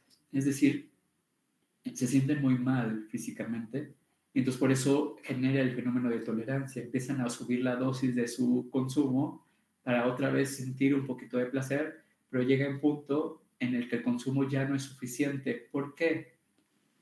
Hay algo que se llama regulación alostática, doctores. Entonces, en la normalidad, este es como tu basal de estado anímico, ¿no? Como tu basal, consumes una sustancia, se siente muy bonito, la dejas de consumir y regresas a tu basal en un consumo poco habitual. Cuando el consumo es crónico, este es mi basal, tengo este efecto de intoxicación, ya no consumo la sustancia y bajo, pero ya nunca regreso a mi basal. Es decir, siempre voy a estar en un subumbral de bienestar. Y entonces entre cada consumo, imagínense una gráfica de vectores, de los 4 cuadrantes, ¿no? Entonces el basal es 0, ¿no? Entonces del basal, el primer consumo subo a 10, siento el efecto, bajo a -2, pero regreso a mi basal a 0 otra vez, ¿no? En un consumo X. Pero cuando alguien tiene un consumo prolongado, empieza en 0, sube a +10, baja a -2 y sube a -1. Ya no sube a 0 otra vez. Y ahora su basal es -1, doctores. Entonces vuelvo a consumir, subo, ya no subo a 10, subo a 9, bajo a -3 y ahora subo a -2. Y ahora mi basal es -2. No sé si me explico, doctores, ¿no? Y entonces, imagínense el no volver a tener la normalidad de un estado de bienestar basal que tenías. Y ahora ese malestar es lo que genera síntomas de abstinencia, síntomas de tolerancia en el paciente, en el consumo crónico. Y hacemos la resonancia magnética funcional y vemos que los receptores D2 específicamente, de dopamina, no hay. Y entonces no responden a la administración de glucosa con radioisótopos para que se agreguen esos receptores y se ve la diferencia entre una resonancia magnética de alguien sin consumo y con consumo, que no se encienden estos receptores D2 de dopamina, ¿no? Entonces, esa es la fisiopatología de la adicción, como muy breve o muy cortita para fácil entendimiento, y eso es lo que genera esos síntomas en el paciente, ¿no? Entonces,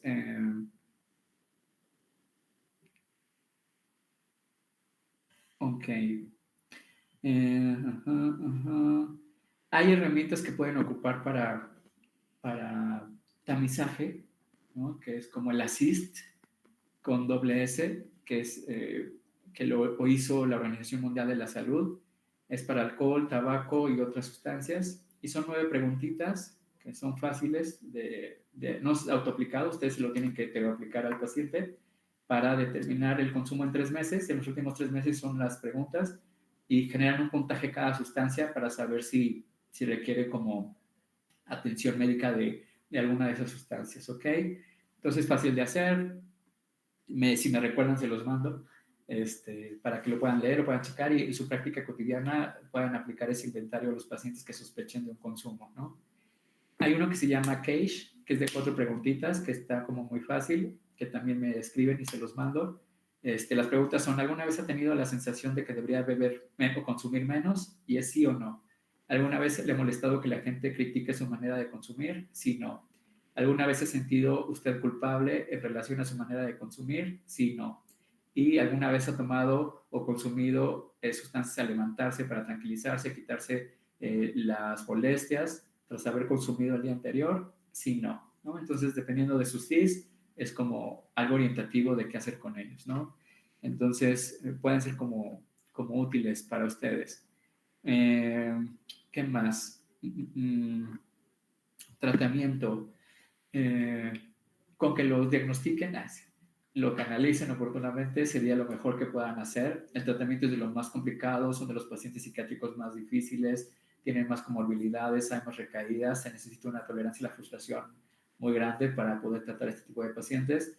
Entonces, lo importante es como diagnosticarlos. El tratamiento es complejo, sobre todo porque la mayoría de medicamentos que damos nosotros en adicciones son off-label, es decir, fuera de etiqueta. Es decir, no están aprobados al 100% para eso, sino más son más sintomáticos, entonces es como complicado como abordar el tratamiento como tal, ¿no? Entonces no nos vamos a enfocar mucho en eso, pero sí un diagnóstico, sí saber cómo está intoxicado, en abstinencia, porque eso les va a llegar a ustedes, eso no me va a llegar a mí, ¿no? Eso les va a llegar en su servicio, en su internado, en servicios de urgencias, a la especialidad que se dediquen, una embarazada intoxicada, un adolescente en abstinencia, todo eso lo van a ver ustedes, ¿ok? Entonces eso sí lo tienen que saber y ya saber cuándo es una adicción y que no cualquier consumo, porque la mamá dice que está adicto, que es adicto, lo van a ingresar a una clínica de rehabilitación, ¿no? Tiene que cumplir criterios por temporalidad y canalizarse a un psiquiatra. No internamientos involuntarios, no sirven, no ayudan. empeoran la comunicación entre la familia. Entonces, algo que es fundamental en el tratamiento de adicciones es la voluntariedad, la motivación para generar un cambio. Si no tengo esa motivación, uno como especialista trabaja la motivación, pero tiene los recursos para hacerlo. Tú como médico general, pues es difícil, y respetar como esa decisión. Si no es tu momento, no es tu motivación, pues aquí te estaré esperando cuando quieras hacer el cambio, cuando te haga como ese clic de necesidad de hacerlo, porque nada involuntario sirve, nada obligatorio sirve, por más que des medicamentos más caros o clínicas más caras, no va a funcionar. ¿Okay? Es importante entenderlo porque, por ejemplo, en alguien con obesidad, hemos visto muchos pacientes con obesidad y no los encerramos en un anexo para que hagan dieta y bajen de peso. Respetamos el deseo de quien desea no bajar de peso, de quien, a pesar de que sabemos que le hace daño o que favorece enfermedades cardiovasculares, metabólicas, no vamos contra su voluntad y lo encerramos, ¿o sí? Entonces, lo mismo con una adicción. Pues sí, genera complicaciones, le hace daño, pero encerrar involuntariamente pues no va a favorecer nada, no genera un cambio. En cambio, alguien que está en obesidad y se da cuenta, genera motivación, lo entiende, se pone a dieta, hace ejercicio, busca atención médica, va a tener un buen éxito en esa parte, ¿no? Entonces, eso también es importante saberlo, entenderlo, no generar discriminación al paciente. Él no tiene la culpa, él no lo decidió, nadie escogería voluntariamente que tu vida dependiera de una sustancia y que te sintieras mal o bien consumiéndola o no consumiéndola.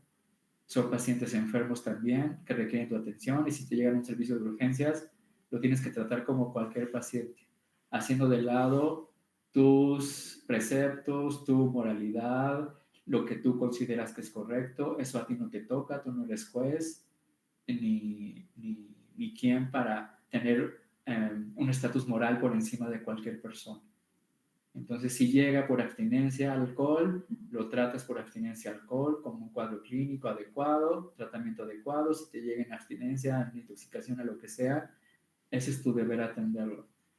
Si no quiere la canalización a psiquiatría, dentro lo estabilices, lo das de alta, le haces la sugerencia, el envío, ya si él decide ir o no ir, ¿no? Y aunque sea la tercera vez que va contigo por abstenerse al alcohol, lo tratas de la misma manera que fuera la primera vez que va contigo. ¿Ok? Nada de inyectar agua para que se le quite o tratarlo mal para que ya no regrese o cualquier situación para disuadir a que venga contigo.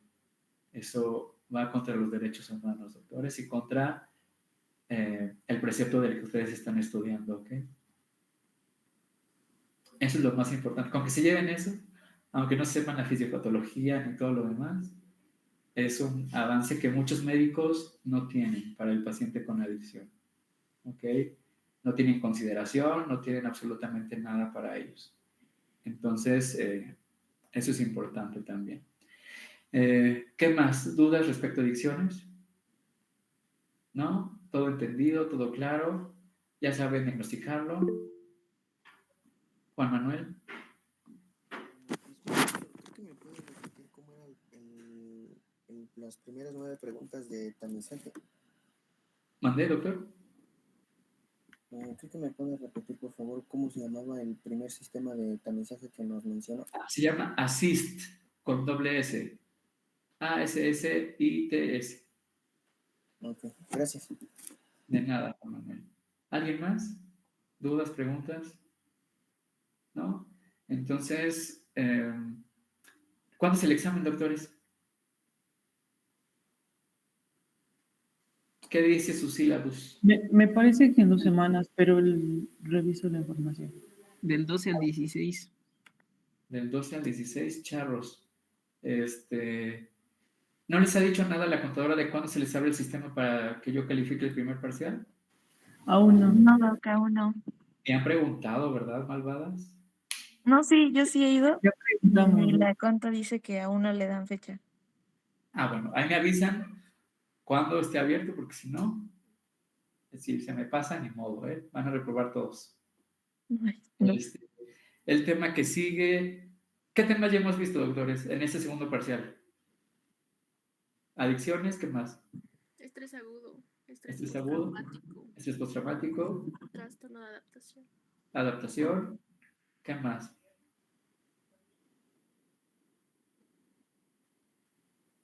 ¿Ya vimos trastorno bipolar? No, Doc, ese no. No, Doc. ¿Ya vimos psicosis? Ya. Tampoco. ¿No hemos visto esquizofrenia? No, Doc, tampoco. Es súper importante. En la siguiente vamos a ver trastornos psicóticos. ¿Quién le falta exponer? ¿Cuántos les falta exponer? ¿Muchos? ¿Sí? Sí, más o menos. Ok, entonces lo vamos a dividir en 2 equipos. Y el primer equipo va a exponer trastorno de ideas delirantes, trastorno psicótico breve, trastorno esquizofreniforme,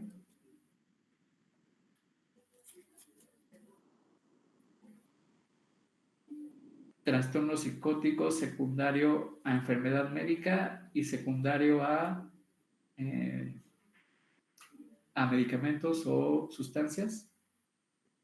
Y el segundo equipo va a exponer esquizofrenia, que es el más largo, el más importante, como el insignia de los trastornos psicóticos, y trastorno esquizoafectivo. De forma breve, para que en hora y media acaben los 2 equipos, se alcancen a ver todos los temas, ensayan y lo resumen para que dé tiempo para eso. Y ¿qué más? Y ya. ¿Y cuándo sería ese examen? Entonces, ¿solo tendríamos la siguiente clase? ¿Quieren reponer la clase que no les di el sábado pasado? ¿O no? Levante la mano quien sí.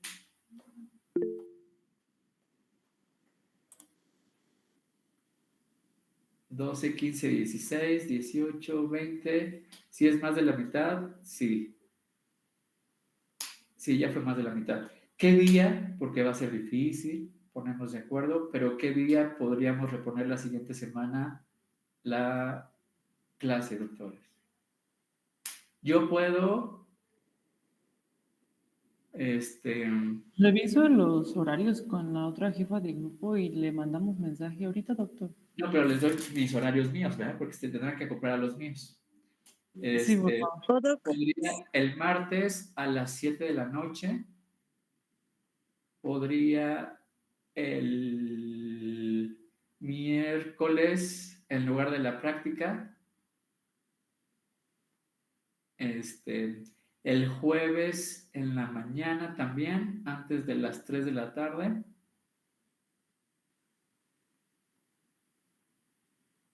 Serían como los días que yo podría, los horarios que yo podría. De acuerdo, doctor. ¿Sale? Entonces ahí se ponen de acuerdo y ahí me avisan. ¿Qué onda? Entonces veríamos, para que les dé tiempo a ustedes presentar el psicótico para el siguiente sábado, yo voy a dar el tema siguiente de esta semana. ¿Sale? Para que no los apresure en la exposición de los trastornos psicóticos. ¿Ok? Ok, Doc, gracias. ¿Qué tema prefieren? ¿Trastornos de alimentación? ¿Trastorno bipolar? ¿Delirio? ¿Ya vimos TOC? Ya. Ya. ¿Trastornos del sueño? ¿Trastornos del neurodesarrollo? ¿Cuál les gusta más? Del sueño. ¿Del sueño? ¿Alguien más? Bueno, yo les cojo por ustedes. ¿Sale? Pues bye bye, chicos. Bueno, esperen. ¿Quién faltó? ¿Quién no vino? ¿Quién sabe? Hay 58. Todos estamos, Doc. Hay 58. Todos. Yo estoy conectado doble, es decir, hay 56. Faltan como 10. Ahí investigan quién y me dicen. Que sean honestos. Bye bye.